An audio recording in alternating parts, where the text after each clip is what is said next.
নাচতে নাচতে ভেসে যাচ্ছিল নৌকো। কেবল নৌকো নয়, নাচছিল মহানদীর স্রোতে আলো ছায়া, চাঁদ আর তারা। নদী তীরের বনভূমি থেকে বাতাস বহন করে আনছিল অশ্রান্ত পত্রমর্মর। অনেক দূর থেকে তান ধরেছিল কোনো এক গানের পাখি, চঞ্চল হয়ে আনন্দের ছন্দে। অরণ্যের মাঝখানে দেখা যাচ্ছে একটা মস্ত পাহাড়কে ঝাপসা ঝাপসা, যেন ওখানে কৌতূহলী পৃথিবী তৃণশয্যায় উঁচু হয়ে শূন্যে মাথা তুলে দেখার চেষ্টা করছে প্রকৃতির সাজঘর। নৌকো চালনা করছিল দুই বন্ধু, প্রমোদ এবং প্রফুল্ল। কারুর বয়সী 25-26-এর বেশি নয়। মাঝে মাঝে তারা শখ করে এমনই নৌকো নিয়ে বেরিয়ে পড়ে এদিকে ওদিকে। সন্ধ্যা ক্রমে হারিয়ে গেল রাত্রের মাঝখানে। কোনো দিকে আর কোনো জীবজন্তুর সাড়া শব্দ নেই। শোনা যায় কেবল অরণ্যের শ্যামল ভাষা আর নদীর জলরাগিনী। নৌকো চালনা ছেড়ে দুজনেই হাত পা ছড়িয়ে শুয়ে পড়ল। কিছুক্ষণ নীরবে তাকিয়ে রইল নীলাকাশ জোড়া তারকা সভার সভাপতি চাঁদের দিকে। প্রফুল্ল বললে, প্রমোদ, একটা গান শোনাবে? প্রমোদ জবাব দিলে না। প্রফুল্ল আবার বললে, আজকের রাতটা কত ভালো লাগছে, তুমি একটা গান গেয়ে তাকে আরো সুন্দর করে তোলো। গান গাইতে ভালো লাগছে না। কেন? মনে হচ্ছে যেন কি এক চরম অমঙ্গল আমার সঙ্গে দেখা করবার চেষ্টা করছে। হাসলে যে।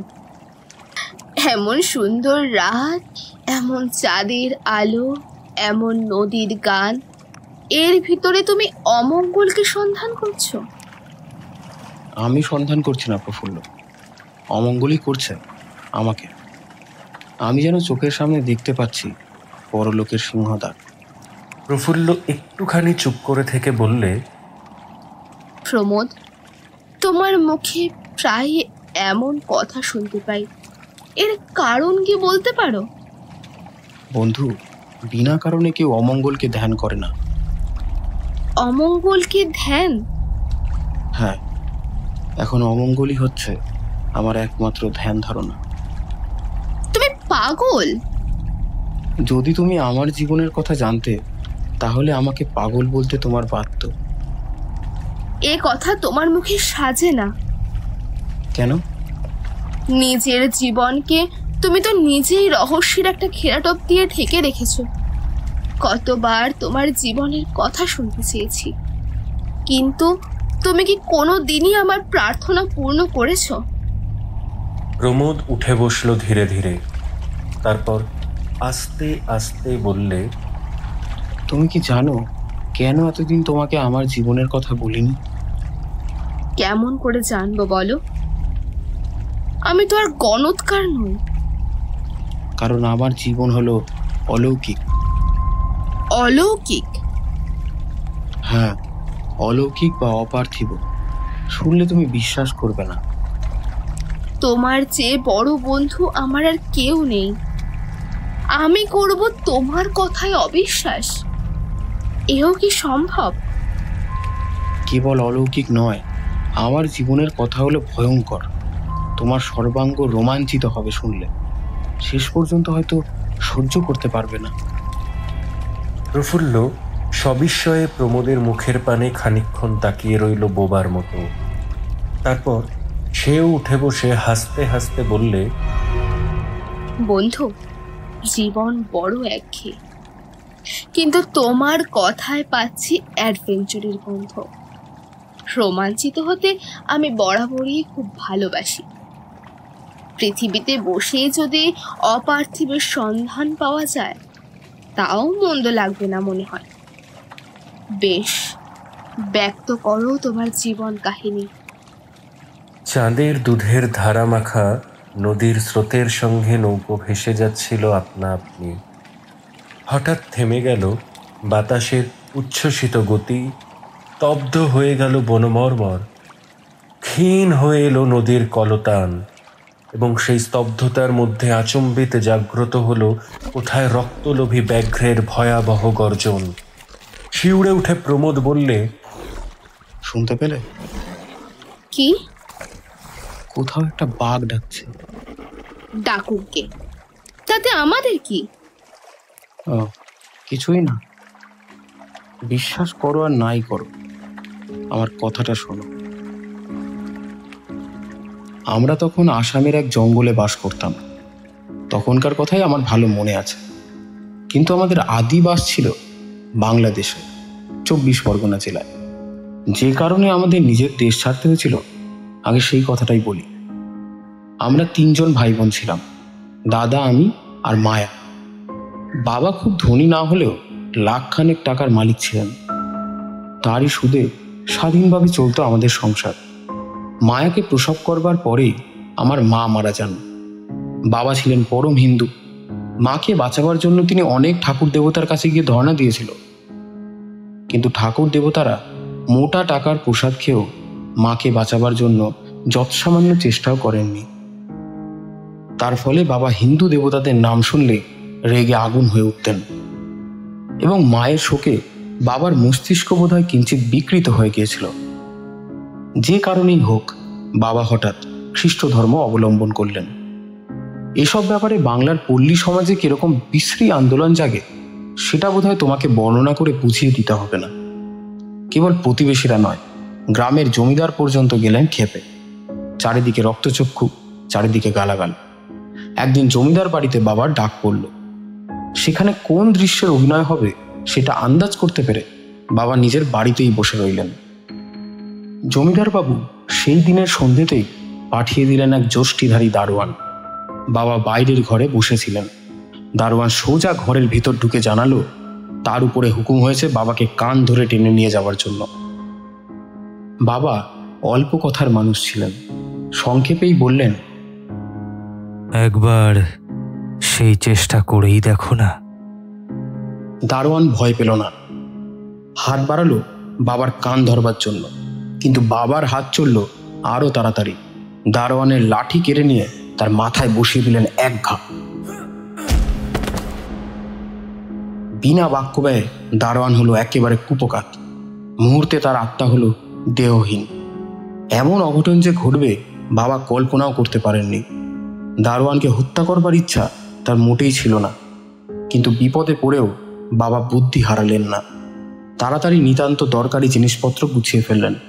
তারপর কেউ কিছু টের পাওয়ার আগেই রাতের অন্ধকারে তিনি আমাদের নিয়ে দেশ ত্যাগ করলেন।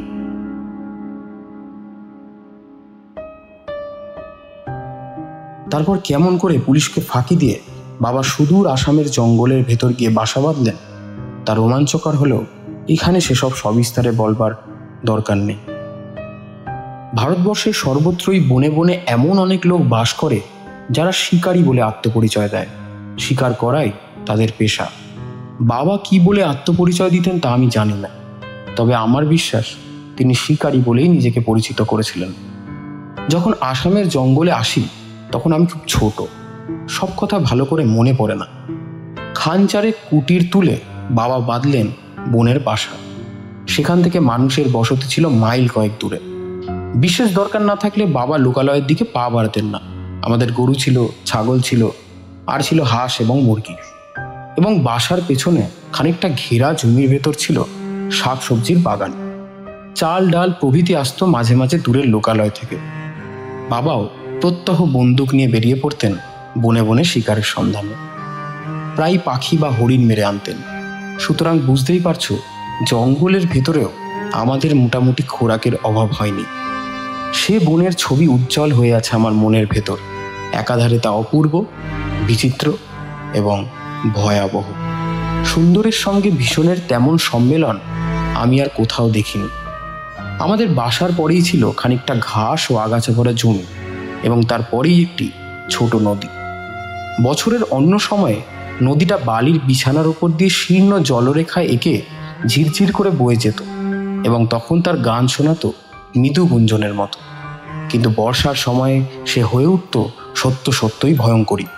দুই তটের আগল ভেঙে ছড়িয়ে পড়ত অনেক দূর পর্যন্ত, এবং প্রচণ্ড জলধারা ফুলতে ফুলতে ফেনার শুভ্রতা ছড়াতে ছড়াতে এবং উন্মাদিনী বন্যার মতো গর্জন করতে করতে চমকিত করে তুলত শ্রবণ, মন এবং নয়নকে।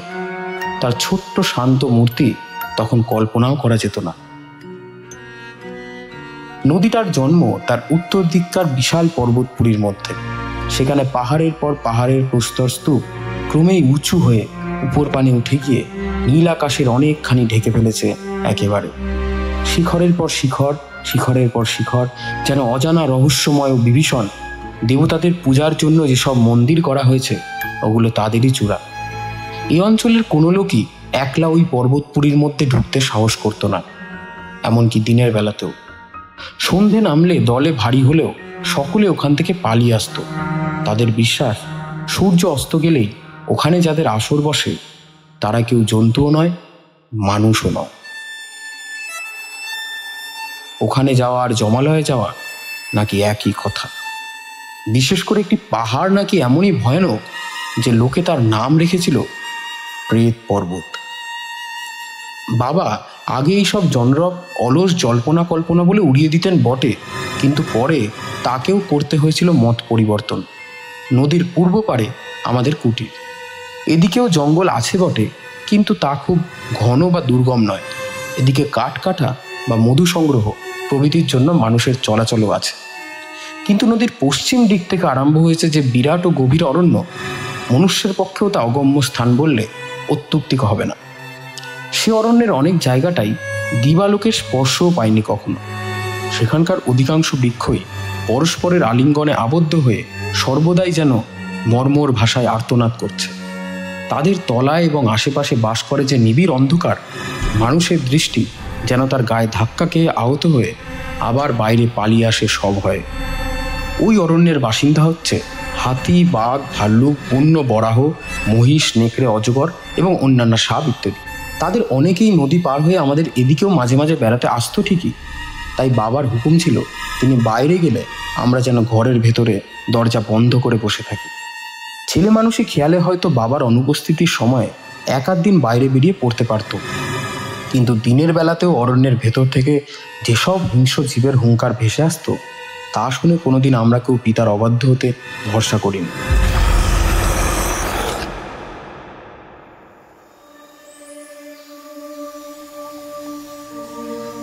আর রাত্রে তো সে অরণ্য হয়ে উঠত রোমাঞ্চকর শব্দময়।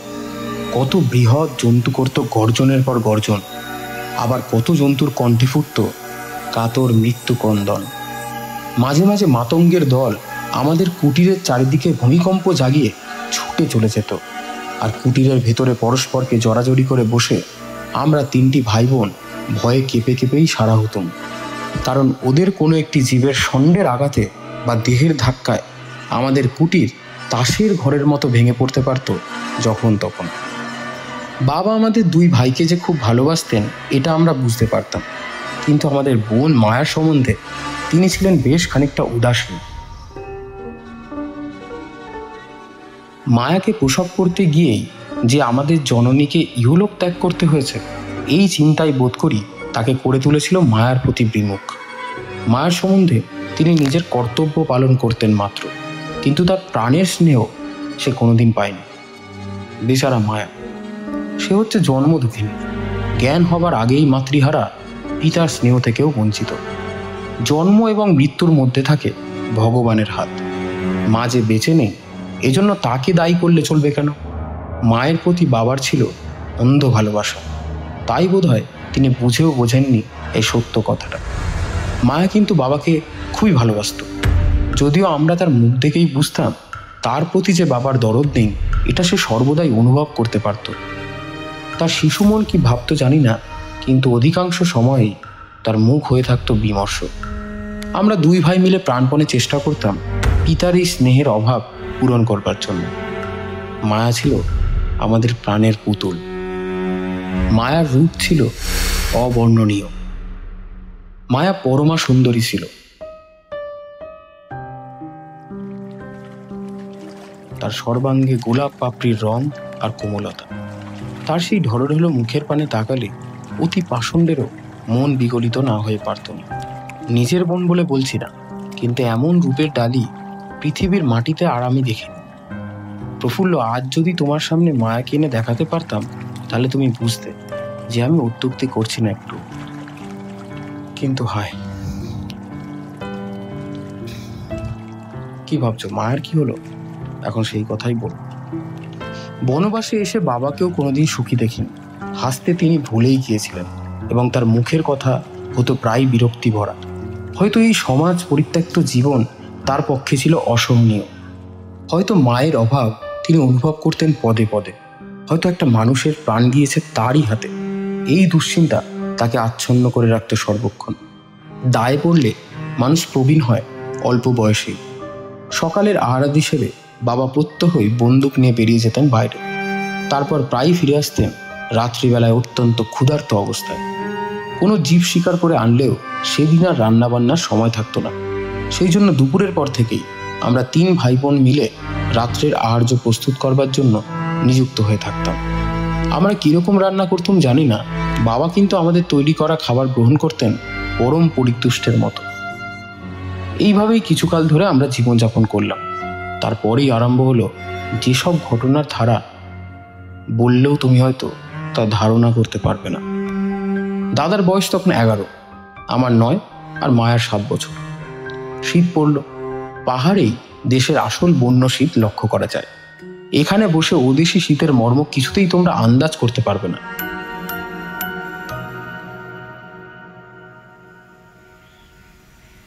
রাত হয়েছে, গহন বনের শীতার্ত রাত।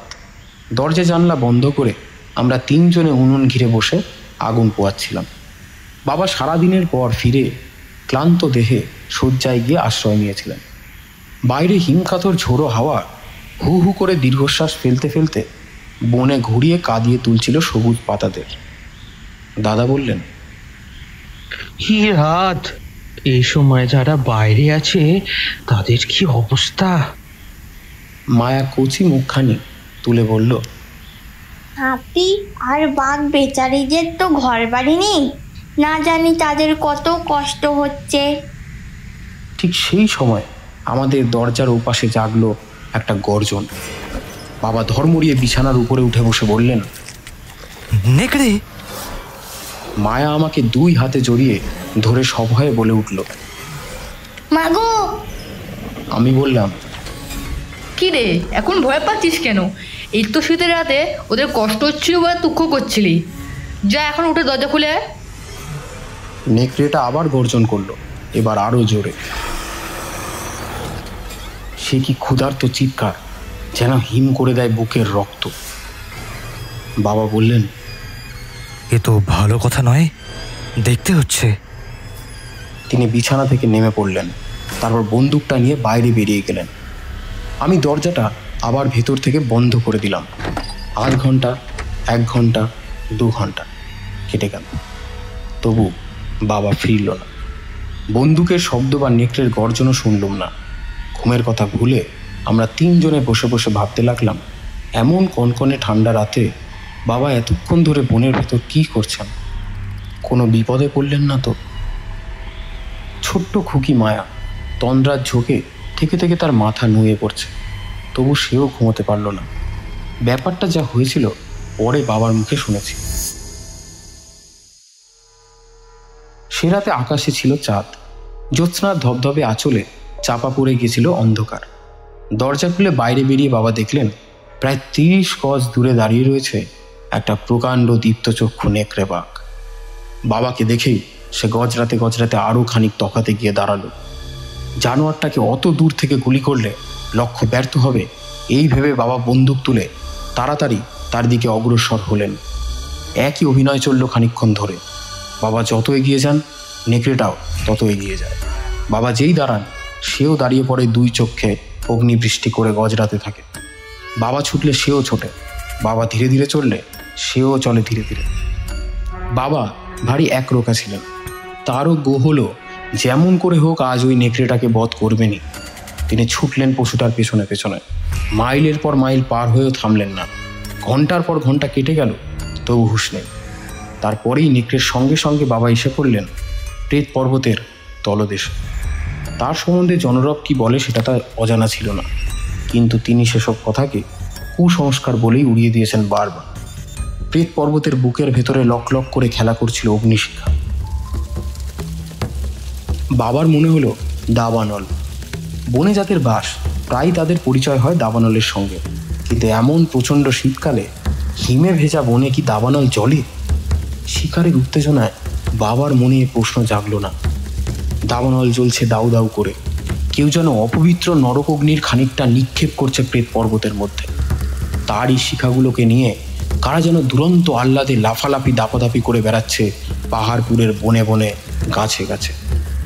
একে জ্যোৎস্না, তার উপরে দাবানল, চারিদিকে আলোয় আলো। নেকড়েটাকে আরো স্পষ্ট করে দেখা যেতে লাগলো। সে তখন পাহাড়ের উপরে উঠছে। বাবাও তার পিছু নিলেন। খানিকটা উপরে উঠেই নেকড়েটা হঠাৎ একখানা বড় পাথরের উপর বসে পড়ল। সে হাঁপিয়ে পড়েছে বুঝে বাবা এগিয়ে গেলেন দ্রুত পদে। নেকড়ে নড়ল না। বাবা দাঁড়ালেন, বন্দুক তুললেন। তবু সে পালাবার চেষ্টা করল না। লক্ষ্য স্থির করে বাবা বন্দুক যেই ছুড়ল, আচম্বিতে নেকড়েটা অদৃশ্য হয়ে গেল। বাবা বিপুল বিস্ময়ে হতভম্ব হয়ে দাঁড়িয়ে রইল। জ্যোৎস্না আর দাবানল যেখানটা স্পষ্ট করে তুলেছে, চোখের ভ্রম হবার কোনো সম্ভাবনাই নেই। অথচ হাড় এবং মাংস দিয়ে গড়া একটা নিরেট মূর্তি কি কখনো এমনভাবে মিলিয়ে যেতে পারে বাতাসে? বাবা শেষটা অবশ্য দোষ দিলেন নিজের চোখকে। এক্ষেত্রে তার পক্ষে তাছাড়া আর কোনো উপায় ছিল না। নিজের দৃষ্টির অক্ষমতাকে বারবার ধিক্কার দিতে দিতে বাবা সেই ফিরে দাঁড়িয়েছেন।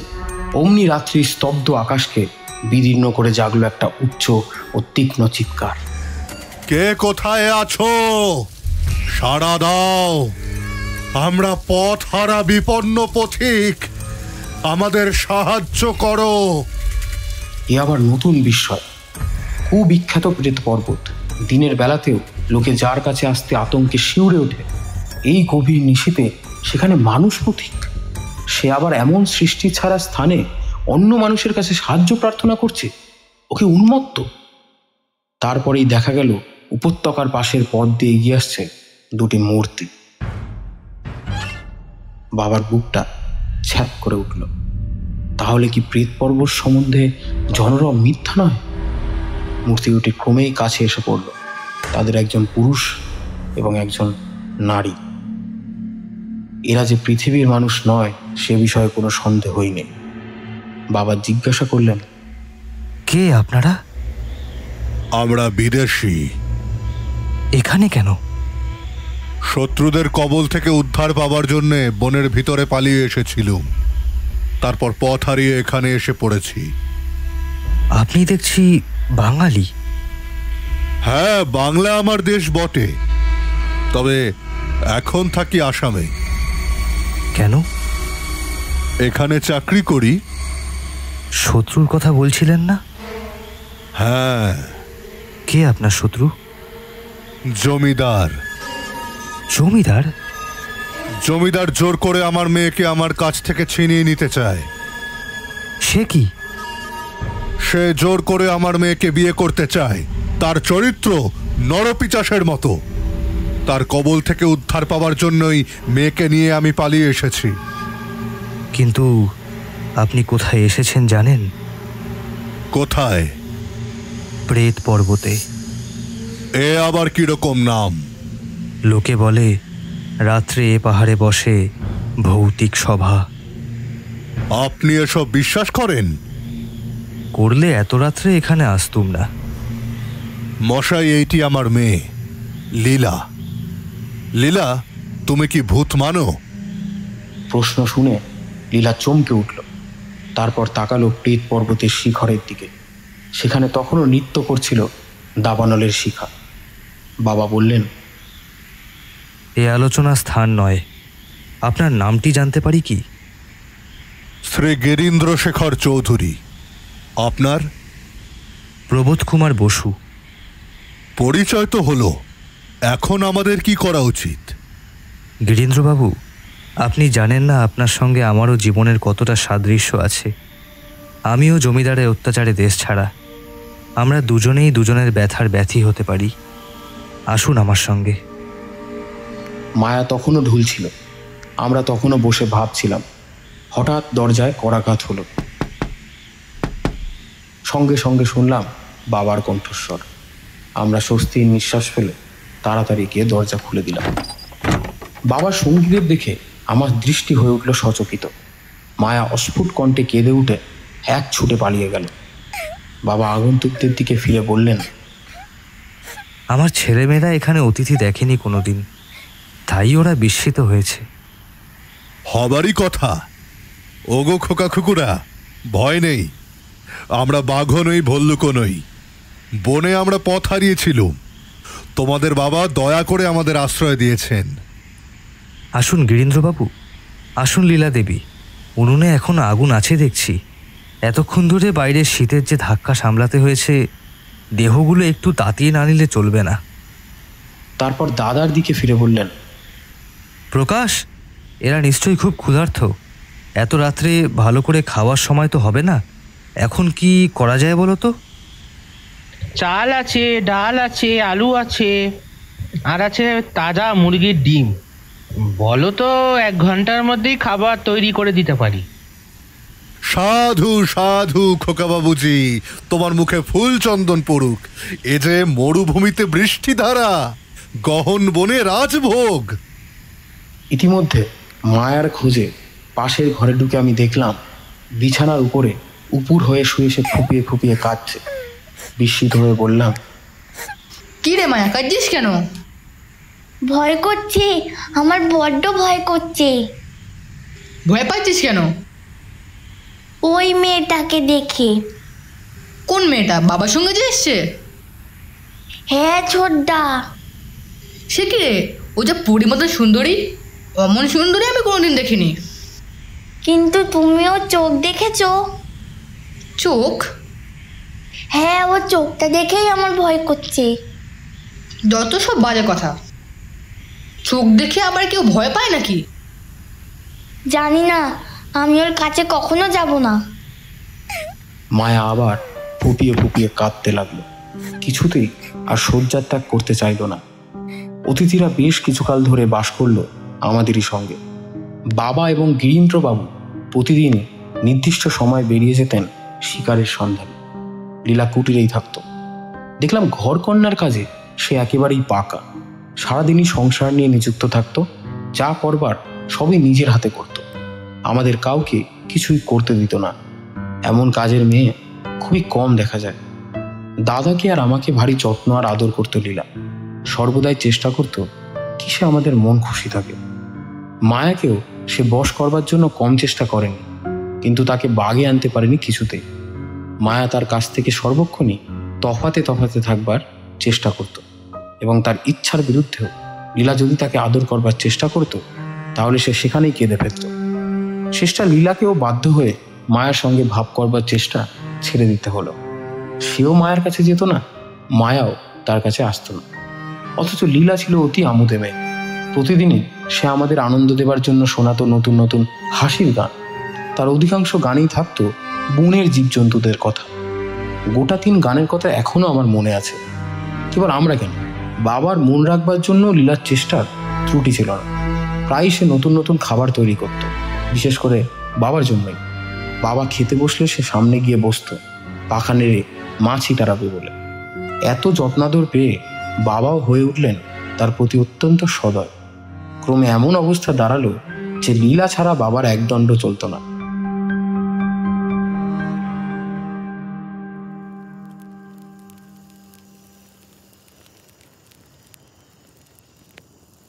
একদিন রাত্রে খাওয়া দাওয়ার পর আমরা 3 জনে শয্যায় গিয়ে আশ্রয় নিয়েছি। বাবা আর গিরীন্দ্রবাবু বসে বসে কথা বলছেন। গিরীন্দ্রবাবু হঠাৎ বললেন, প্রবোধবাবু, কাল থেকে আর আপনার আতিথ্য স্বীকার করতে পারবো না। সে কি? কাল আমাকে কলকাতাতে যেতেই হবে, বিশেষ জরুরি দরকার। তারপর আবার ফিরবেন তো? আবার ফিরবো কেন? আসামে তো আমার চাকরি নেই। এতদিন ঘনিষ্ঠতার ফলে আপনারা আমাদের আত্মীয়ের মতো হয়ে গিয়েছিলেন। এই মায়ার বাঁধন ছিঁড়তে আমার কষ্ট হবে।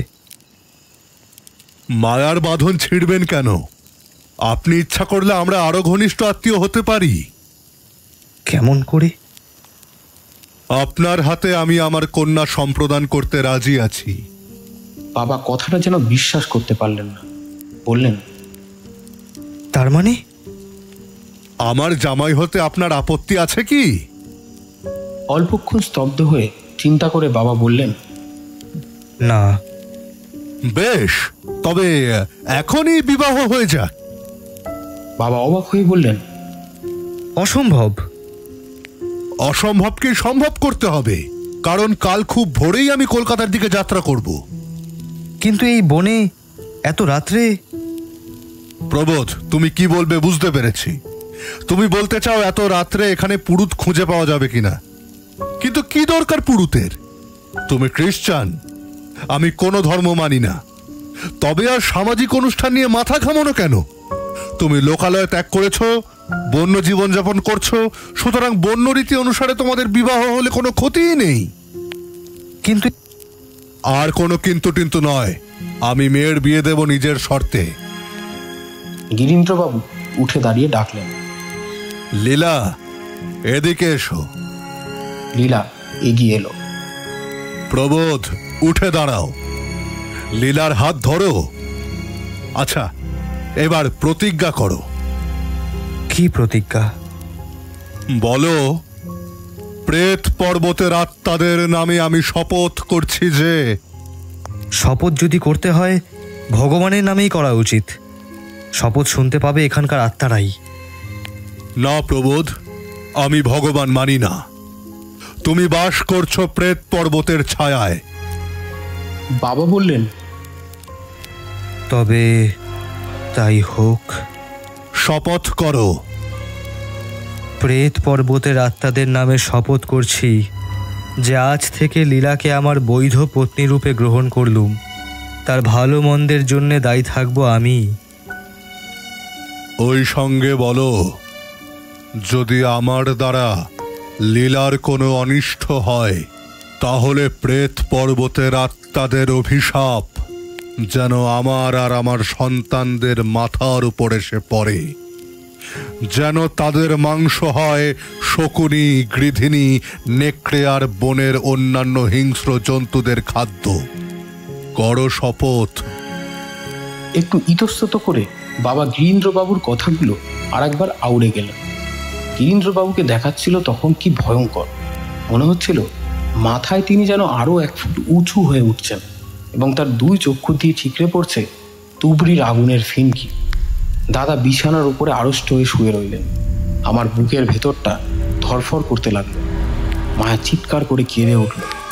লীলা অসন্তুষ্ট স্বরে বলল, অমঙ্গল ডেকে এনো না মায়া, বিয়ের সময় কাঁদতে নেই। হঠাৎ আমাদের ঘরের ভেতরটা যেন বদলে গেল একেবারে। এ যেন আমাদের সেই পরিচিত ঘর নয়, যেন আমরা কোনো অজানা ও অচেনা ঘরের ভিতরে বসে চোখের সামনে দেখছি এক অলৌকিক ও অস্বাভাবিক দৃশ্যের অভিনয়। ঘরের ভেতরে এসে পড়েছে একটা আগুনের আভা। সচমকে মুখ তুলে দেখি প্রেত পর্বতের উপরে দাউ দাউ করে জ্বলছে দাবানল। তার শিখরে শিখরে উৎকট আনন্দে নৃত্য করছে যেন প্রচণ্ড অগ্নিসাগরের রক্তাক্ত তরঙ্গের পর তরঙ্গ। বাবা বললেন, প্রেত পর্বতে আবার দাবানল। প্রেত পর্বতের আত্মারা যে তোমার শপথ শুনতে পেয়েছে, ওই দাবানলই হচ্ছে তার জ্বলন্ত প্রমাণ।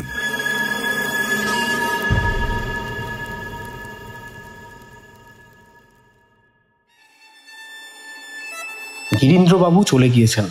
বাবা হুকুম দিয়েছেন লীলাকে মা বলে ডাকতে, কিন্তু কেবল বাবা ও লীলার সামনেই আমরা মা শব্দটি উচ্চারণ করতাম।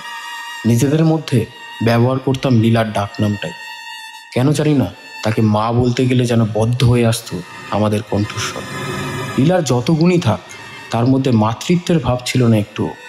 কিছুদিন কেটে গেল, তারপরই ঘটনার ধারা বইতে লাগলো সিনেমার ছবির মতো দ্রুত তালে। আমাদের শোবার ঘরে ছিল 2টি বিছানা। একটিতে শুতেন বাবা আর লীলা, আর একটিতে আমরা 3 জন।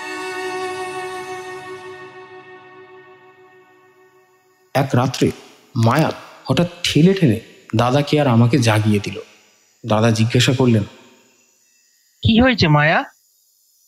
মায়া চুপি চুপি বলল, লীলা বাইরে বেরিয়ে গেছে। বাইরে মানে? বনের ভেতরে। এত রাত্রি? দূর? কি যে বলিস! সত্যি বলছি দাদা। লীলা আস্তে আস্তে বিছানা থেকে উঠলো, একবার ফিরে চেয়ে দেখলো বাবা ঘুমাচ্ছে কিনা, তারপর পা টিপ টিপ এগিয়ে দরজা খুলে বাইরে চলে গেল। ওই দেখো না, বিছানায় সে নেই। এই হাড় কাঁপানো শীতের নিঝুম রাতে পদে পদে বিপজ্জনক অরণ্যের মধ্যে গিয়ে লীলা একলা কি করছে? আমাদের বিস্ময়ের আর সীমা রইল না। তিনজনেই না ঘুমিয়ে লেপ মুড়ি দিয়ে শুয়ে রইলাম। ঘণ্টাখানেক পরে ঘরের খুব কাছেই শুনলাম একটা গর্জন। আমি বললাম, নেকড়ে? মায়া মাথা নেড়ে বলল, কখনো না, কখনো না। মিনিট কয়েক কাটলো। তারপর লীলা আবার ঘরের ভেতরে এসে দাঁড়ালো। ওদিককার জানলার সামনে ছিল জল ভরা বালতি। সেখানে গিয়ে সে হাত মুখ ধুয়ে ফেললো। তারপর বিছানায় গিয়ে বাবার পাশে শুয়ে পড়ল। আমরা ভয়ে কাঁপতে লাগলাম, কেন জানি না। পরদিন থেকে আমরা লীলার উপরে পাহারা দিতে শুরু করলাম। কিন্তু পরদিনেও সেই ব্যাপার, তারপর দিন এবং তারপর দিনেও এমনই কয়েক রাত আরও দেখলাম একই দৃশ্য। ঠিক যেই রাত 12টা বাজে, লীলা বিছানা ছেড়ে উঠে বাড়ির বাইরে যায়। তারপরেই বাইরে থেকে গর্জন করে ওঠে একটা নেকড়ে। অনেকক্ষণ পরে লীলা আবার ফিরে আসে এবং প্রতিদিনই আবার বিছানায় গিয়ে শোবার আগে হাত মুখ ধুয়ে ফেলে। বাবার ঘুম খুব গাঢ়, তিনি কিছুই জানতে পারেন না। একদিন বললাম, দাদা, বাবাকে না এইসব কথা জানানো উচিত। হ্যাঁ উচিত, কিন্তু তার আগে আমাদের জানা উচিত লীলা বাইরে গিয়ে কি করে। তা কি করে সম্ভব হবে? আজ লীলার পিছনে পিছনে আমরা বাইরে যাব। না দাদা, তা হয় না। মায়াও ব্যস্ত স্বরে বলল, ও দাদা, অমন কথা মুখেও এনো না, ভয়ে মরে যাব। দাদা ভারী সাহসী, দৃঢ় স্বরে বলল, আজ আমি যাবই বাইরে। যথাসময়ে লীলা বাড়ির বাইরে চলে গেল। দাদাও তখনই নিচে নেমে বাবার বন্দুকটা তুলে নিয়ে বেরিয়ে গেল ঘর থেকে।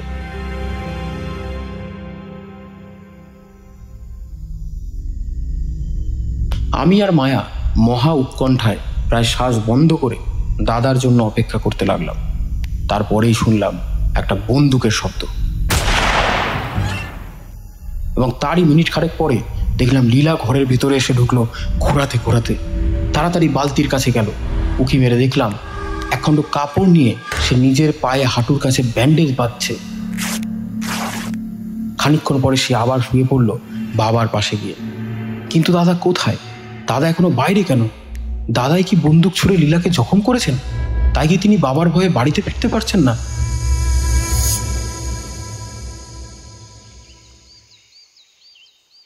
সারা রাত কেটে গেল দুশ্চিন্তার ভেতর দিয়ে। বাবার ঘুম ভাঙল সকালে। আমি ভয়ে ভয়ে বললাম, বাবা, দাদা কোথায়? বাবা বিস্মিত কণ্ঠে বললেন, দাদা কেন? সে কি বিছানায় নেই? না, নেই। লীলা বলল, দেখো, কাল রাতে আমি ঘুমের ঘরে শুনেছিলাম কে যেন দরজা খুলে বাইরে গেল। আচ্ছা, ঘরের কোণে তোমার বন্দুকটা দেখতে পাচ্ছি না কেন, বলো দেখি। সেই দিকে হতমম্বের মতো তাকিয়ে বাবা কিছুক্ষণ চুপ করে বসে রইলেন। তারপর এক লাফে শয্যার উপর থেকে নেমে পড়ে ঘর ছেড়ে বাইরে বেরিয়ে গেলেন দ্রুত পদে। অল্পক্ষণ পরেই তিনি আবার ফিরে এলেন, দুই হাতে দাদার রক্তাক্ত ও ক্ষতবিক্ষত মৃতদেহ বহন করে। দেহটা নামিয়ে রেখে তিনি তার উপর বিছিয়ে দিলেন একখানা কাপড়। আমি আর মায়া মাটির উপরে আছড়ে পড়ে কাঁদতে লাগলাম। লীলা দুঃখিত স্বরে বলল, প্রকাশ নিশ্চয়ই তোমার বন্দুক নিয়ে নেকড়ে মারতে গিয়েছিল। বাচ্চা ছেলে, পারবে কেন? বেচারা বুদ্ধির দোষেই নেকড়ের হাতে প্রাণ দিলে। বাবা জবাব দিলেন না। তার দেহ মূর্তির মতো স্থির। আমি কথা বলতে যাচ্ছিলাম, কিন্তু মায়া আমার দুহাত চেপে ধরে এমন মিনতি ভরা চোখে আমার মুখের পানে তাকিয়ে রইল যে কোনো কথাই বলতে পারলাম না। সেই দিনই বাবা আমাদের বাসার অনতি দূরে দাদার মৃতদেহ নিয়ে মাটি খুঁড়ে কবরস্থ করলেন। বন্য জন্তুদের কবল থেকে রক্ষা করবার জন্য কবরের উপর চাপিয়ে দিলেন মস্ত মস্ত পাথর। বাবা কয়েকদিন আর শিকারে গেলেন না, সারাক্ষণ জ্বরের মতো বসে থাকতেন আর বিমর্ষ মুখে ভাবতেন এবং মাঝে মাঝে গর্জন করে বলে উঠতেন, ধ্বংস করব, ধ্বংস করব, আমি নেকড়ে বংশ ধ্বংস করব। ইতিমধ্যে একদিনও কিন্তু নিশাচরী লীলার বাইরে যাওয়া বন্ধ হয়নি। তখনও যদি সব কথা বাবাকে বলতাম, কি এক ছেলে মানুষই ভয় আমার মুখকে রেখেছিল বোবা করে। শেষটা শোকের প্রথম ধাক্কাটা সামলে বাবা আবার শিকার করতে বেরোলেন, কিন্তু প্রথম দিনেই ফিরে এসে বললেন, লীলা, তুমি বললে হয়তো বিশ্বাস করবে না, কিন্তু নেকড়েরা কবরের পাথর সরিয়ে আমার অভাগা ছেলের দেহটার সব খেয়ে ফেলেছে। কবরের ভিতরে পড়ে আছে কেবল খান কয়েক হাড়। লীলা সভয়ে এবং অবাক হয়ে বলল, ও মা, তাই নাকি গো? নেকড়ে বংশ জাহান্নামে যাক। মায়া বলল, বাবা, একটা নেকড়ে রোজ আমাদের বাড়ির দরজার সামনে এসে চিৎকার করে। তাই নাকি? এ কথা আমাকে বলনি কেন? এবারে নেকড়ের ডাক শুনলেই আমাকে জাগিয়ে দিও, আমি তার রক্ত দর্শন না করে ছাড়ব না। মায়ার মুখের দিকে একটা হিংস্র জ্বলন্ত দৃষ্টি নিক্ষেপ করে লীলা সেখান থেকে হনহন করে চলে গেল। কয়েকদিন পরে আমাদের শাকসবজির বাগানে মায়া এক জায়গায় বসে বসে ধুলো বালি দিয়ে খেলাঘর বাঁধবার চেষ্টা করছিল। আমি গাছের গোড়ায় জল দিচ্ছিলাম, বাবা কোদাল নিয়ে মাটি কোপাচ্ছিল। এমন সময় লীলা এসে বলল, মায়া, ভাতের হাঁড়ি চড়িয়ে এসেছি, তুমি কিছুক্ষণ উনুনের কাছে গিয়ে বসো গে, আমি ততক্ষণে বন থেকে জ্বালানি কাঠ নিয়ে আসি। মায়া খেলা ছেড়ে কুটিরের দিকে গেল, লীলা চলে গেল বনের দিকে। আন্দাজ আধ ঘন্টা পরে কুটিরের ভেতর থেকে ভেসে এলো আর্তনাদের পর আর্তনাদ। মায়ার আর্তনাদ, বাবার আমি দুজনেই বাগান থেকে বেগে ছুটে এলো, কিন্তু আস্তে আস্তে আর্তনাদ নীরব হয়ে গেল। আমরা কুটিরে ঢোকবার আগেই ভেতর থেকে উল্কার মতো ছুটে বেরিয়ে এলো মস্ত বড় একটা নেকড়ে। চোখের পলক ফেলবার আগেই সে বনের দিকে অদৃশ্য হয়ে গেল। ঘরময় বইছে রক্তের ধারা, তারই মধ্যে পড়ে রয়েছে মায়ার ছিন্ন ভিন্ন দেহ, কিন্তু তার মুখে চোখে তখনও জীবনের আভাস। বাবা চিৎকার করে কেঁদে উঠে বসে পড়লেন। আমাদের পানে তাকিয়ে একটু স্নান হাসি হাসলে মায়া, তারপরে সে আমাদের মায়া কাটালো। এমন সময় লীলা ঘরের ভেতরে ঢুকে দৃশ্য দেখে থ হয়ে দাঁড়িয়ে পড়ল, ক্রন্দন ভরা কণ্ঠে বলল, ও গো, এ কি দেখছি গো, কে এমন সর্বনাশ করলে গো? বাবা খালি বললেন, নেকড়ে। হায় রে অভাগী, একটু আগেই একটা নেকড়ে আমার পাশ দিয়ে ছুটে গিয়েছিল। মা গো, আমার যা ভয় হয়েছিল, এ নিশ্চয় তারই কাজ।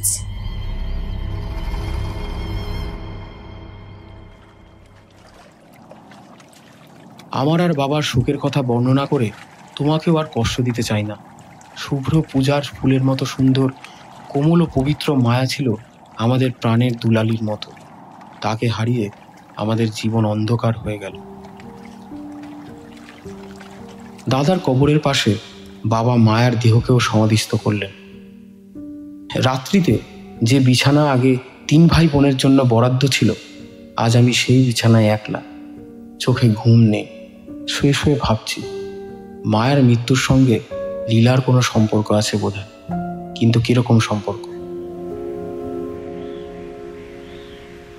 হঠাৎ দেখলাম লীলা শয্যা ছেড়ে নামলো, তারপর ঘরের দরজা খুলে বাইরে বেরিয়ে গেল পা টিপে টিপে, অতি সন্তর্পণে।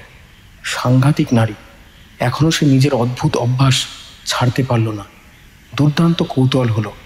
উঠলাম, দরজা একটু ফাঁক করে বাইরে উকি মারলাম। জল জলে চাঁদের আলোয় চারিদিক স্পষ্ট। প্রথমেই চোখ গেল যেখানে আছে দাদার ও মায়ার সমাধি। আটকে উঠলাম সভয়ে। মায়ার কবরের পাশে বসে কে ওই স্ত্রীলোক পাথরের পর পাথর সরাচ্ছে? লীলা। খানিকক্ষণ স্তম্ভিত হয়ে কাঠের পুতুলের মতো দাঁড়িয়ে রইলাম। কিন্তু তারপর যখন দেখলাম লীলা কবরের ভেতর থেকে মায়ের মৃতদেহকে 2 হস্তে টেনে বার করছে, তখন আর আমি স্থির হয়ে থাকতে পারলাম না। বেগে দৌড়ে গিয়ে বাবাকে জাগিয়ে দিয়ে বললাম, বাবা শিগগিরই ওঠো, তোমরা বন্দুক নাও। কি আবার নেকড়ে এসেছে? বটে বটে। বাবা খাট থেকে লাফিয়ে পড়লেন, বন্দুকটা তুলে নিলেন, তারপর ছুটে চলে গেলেন ঘরের বাইরে। আমিও রইলাম পিছনে পিছনে। দাদার আর মায়ার কবরের দিকে তার দৃষ্টি আকৃষ্ট হলো। একটা অস্ফুট শব্দ করে চমকে ও থমকে তিনি দাঁড়িয়ে পড়লেন। তার 2 চক্ষু যেন ঠিকরে পড়তে চাইছে, কিন্তু তার এই আড়ষ্টতা মুহূর্তের জন্য। তারপরেই হঠাৎ তিনি বন্দুক তুলে ঘোড়া টিপে দিলেন। তীব্র চিৎকারে রাত্রি স্তব্ধতাকে যেন ফাটিয়ে দিয়ে লীলার দেহ পড়ল শূন্যে 2 বাহু বিস্তার করে মাটির উপরে লুটিয়ে। বাবাও চেঁচিয়ে উঠলেন, ভগবান রক্ষা করো। তারপরেই অজ্ঞান হয়ে পড়ে গেলেন।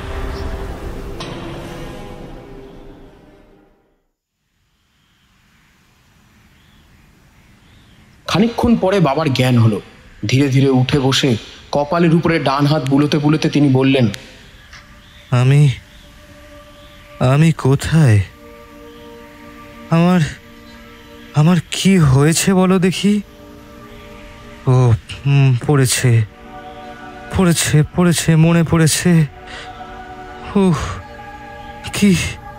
কি দৃশ্য! তার সর্বাঙ্গ শিউরে উঠল একবার। তারপরেই নিজেকে সামলে নিয়ে গাত্রোত্থান করে তিনি কবরের দিকে চললেন। আমিও অনুসরণ করলাম। কিন্তু কবরের পাশে কোথায় লীলার দেহ? সেখানে পড়ে রয়েছে প্রকাণ্ড একটা মৃত নেকড়ে। বাবা অবাক হয়ে হাঁপাতে হাঁপাতে বললেন, লীলা নেই, আছে সেই নেকড়েটা। এটাকে আমি চিনতে পারছি, এইবার সব বুঝতেও পারছি। এই নেকড়েটাই আমাকে ভুলিয়ে পাহাড়ের দিকে নিয়ে গিয়েছিল। হা ভগবান, আমি পড়েছিলুম প্রেত পর্বতে প্রেতাত্মাদের পাল্লায়।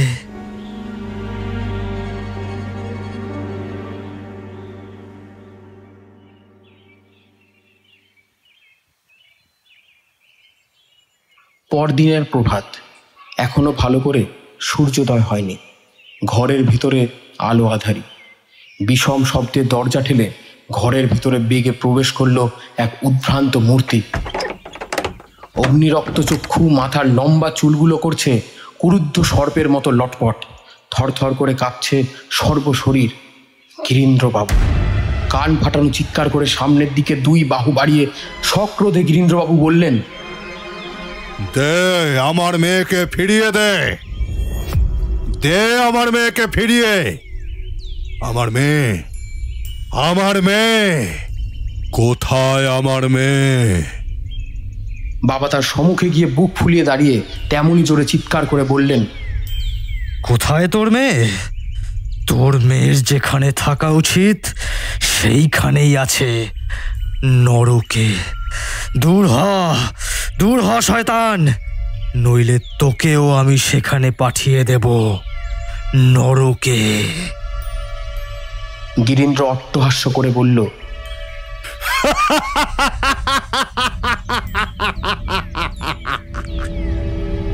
তুচ্ছ নশ্বর জীব, তুই ভয় দেখাচ্ছিস প্রেত পর্বতের প্রেতাত্মাকে?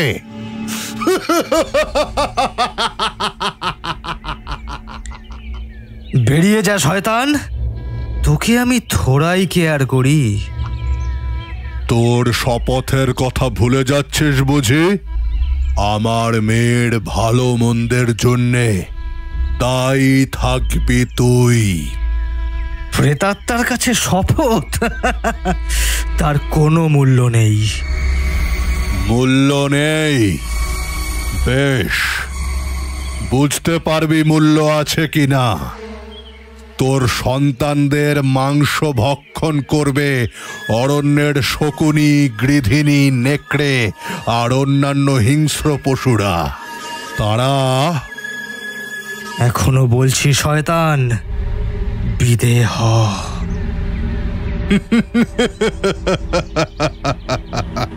তোর বংশে বাতি দিতে কেউ থাকবে না। ঘরের দেওয়ালে টাঙানো ছিল একখানা রামদা। বাবা চোখের নিমিষে হাত বাড়িয়ে সেই রামদাখানা টেনে নিয়ে মাথার উপরে তুললেন। বাবার হাত এবং রামদা তীব্র বেগে নিচে নামলো, কিন্তু সেটা গিরীন্দ্রের শরীর ভেদ করে স্যাপ করে এফোর ওফোর হয়ে গেল। তাল সামলাতে না পেরে বাবা মাটির উপরে পড়ে গেলেন সশব্দে। গিরীন্দ্রের দেহ অক্ষত, তার দেহ যেন বাতাস দিয়ে, ধোঁয়া দিয়ে গড়া। শানিত অস্ত্র তার কোনোই ক্ষতি করতে পারে না। সে আবার বিকট স্বরে হেসে বলল,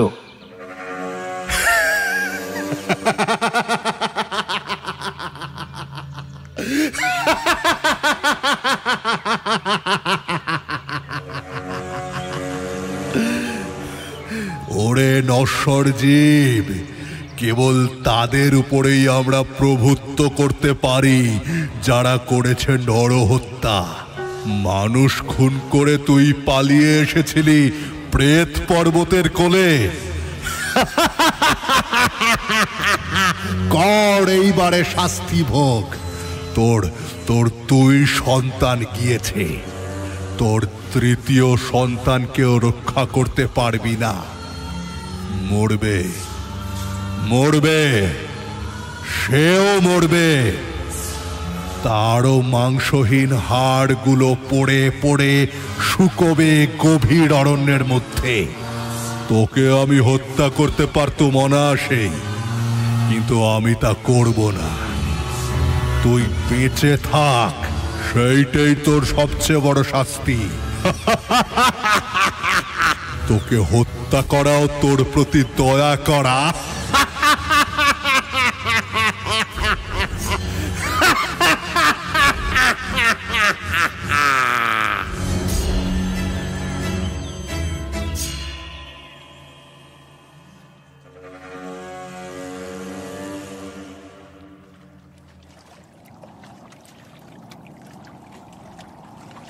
পর মুহূর্তে গিরীন্দ্রের মূর্তি মিলিয়ে গেল আমাদের চোখের সামনে। এরপর আর বিশেষ কিছু বলবার নেই। আগেই বলেছি, বাবা গরিব ছিলেন না। পরদিনই তিনি সেই অভিশপ্ত অরণ্য ছেড়ে আমাকে নিয়ে চলে গেলেন একেবারে কাশী ধামে। কিন্তু সেখানে গিয়েও তার পরিণাম হলো না আনন্দজনক। কিছুদিন পরেই তিনি পাগলের মতো হয়ে গেলেন এবং সেই অবস্থাতেই তার মৃত্যু হলো। তারপর থেকে একাকী আমি দেশে দেশে ঘুরে বেড়াচ্ছি স্রোতের শৈবালের মতো। জীবনের আকর্ষণই আমার কাছে নেই, চেয়ে আছি কেবল মৃত্যুর দিকে। বন্ধু, আমার কথা বিশ্বাস করো, যা সচক্ষে দেখেছি তাই বললাম। কখনো কি শুনেছ এমন জীবন কাহিনী? প্রমোদ বললে, এখন বলো, আমার কি বা করা উচিত? প্রফুল্ল জবাব না দিয়ে ভাবতে লাগলো। পৃথিবীর ওপর ঝরছে পূর্ণিমার ঝর্ণা, মহানদীর আলোকিত স্রোতের সঙ্গে নৌকো তখনও আপনি ভেসে যাচ্ছে লক্ষ্যহীনের মতো। প্রমোদ আবার বললে, আমার জীবন হচ্ছে এই নৌকোর মতো লক্ষ্যহীন। প্রফুল্ল, তুমিও তো বলতে পারলে না আমার কি করা উচিত। প্রমোদ, বিবাহ করো, সংসারী হও। জীবনকে আর লক্ষ্যহীন বলে মনে হবে না। বিবাহ? বিবাহের নাম শুনেই অমন চমকে উঠলে কেন? আমি করব বিবাহ? প্রফুল্ল, তুমি কি ভুলে যাচ্ছ প্রেত পর্বতের প্রেতাত্মা কি ভবিষ্যৎবাণী করে গিয়েছে? আমার অকাল মৃত্যু নিশ্চিত। তুমিও কি তাই মনে করো? নিশ্চয়ই করি, তবে আজ মনের ভেতরে আসন্ন মৃত্যুর পদধ্বনি শুনতে পাচ্ছি কেন? ও তোমার মনের ভুল। ভুল নয় বন্ধু, ভুল নয়।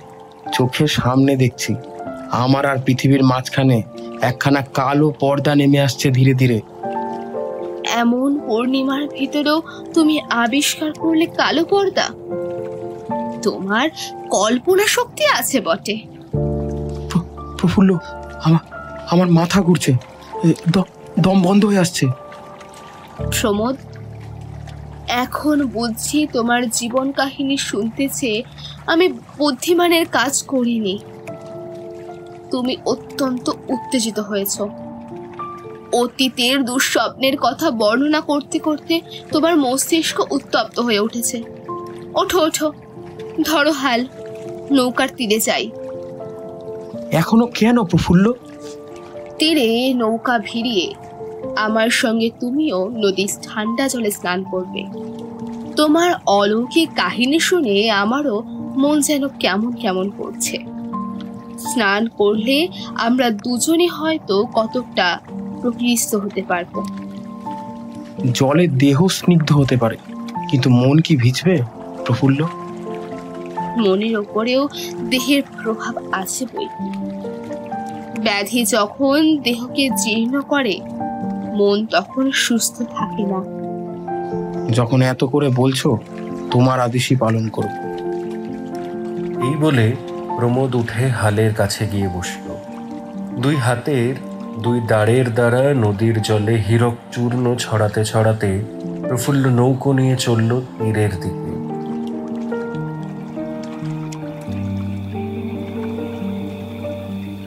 যেখানে নৌকো ভিড়ল সেখানে দাঁড়িয়ে নীল অরণ্য স্নান করছিল চন্দ্রকিরণ ধারায়। সবুজ পত্রের ছন্দে তাল রেখে গান গাইছিল রাতের গায়ক পাখি। চারিদিকে ছড়িয়ে আছে এক নিবিড় শান্তির মাধুর্য। প্রমোদ নৌকো থেকে নেমে চারিদিক চোখ বুলিয়ে গাঢ় স্বরে বললে, এই বিশ্বে কত সৌন্দর্য, কত ঐশ্বর্য আছে, কিন্তু আমি কিছুই এর গ্রহণ করতে পারলাম না, এটাই আফসোস। প্রফুল্ল জবাব দিলে না। সে তখন পিছনে ফিরে নৌকোর দড়িগাছা একটা গাছের গুড়ির সঙ্গে বাঁধতে ব্যস্ত ছিল। আচম্বিত একটা গুরুদেহ পতনের শব্দ হলো, সঙ্গে সঙ্গে আর্তনাদ ও ব্যাঘের ভৈরব গর্জন। অত্যন্ত চমকে ফিরে প্রফুল্ল কেবলমাত্র দেখতে পেল প্রকাণ্ড একটা ব্যাঘ্র প্রমোদের দেহ মুখে করে বিদ্যুতের মতো তীব্র গতিতে জঙ্গলের মধ্যে দিয়ে অদৃশ্য হয়ে গেল। খানিকক্ষণ আচ্ছন্নের মতো সে দাঁড়িয়েই রইল। নিজের চক্ষুকেই যেন সে বিশ্বাস করতে পারছিল না। তারপর শিশুর মতো কেঁদে উঠে যন্ত্রণায় বিকৃত স্বরে বললে, প্রমোদ, প্রমোদ, তোমাকে তোমাকে তীরে এনে শেষটায় আমি তোমাকে হত্যা করলাম। জ্ঞান হারিয়ে সে পড়ে গেল নদীর বালুকা তটের ওপর।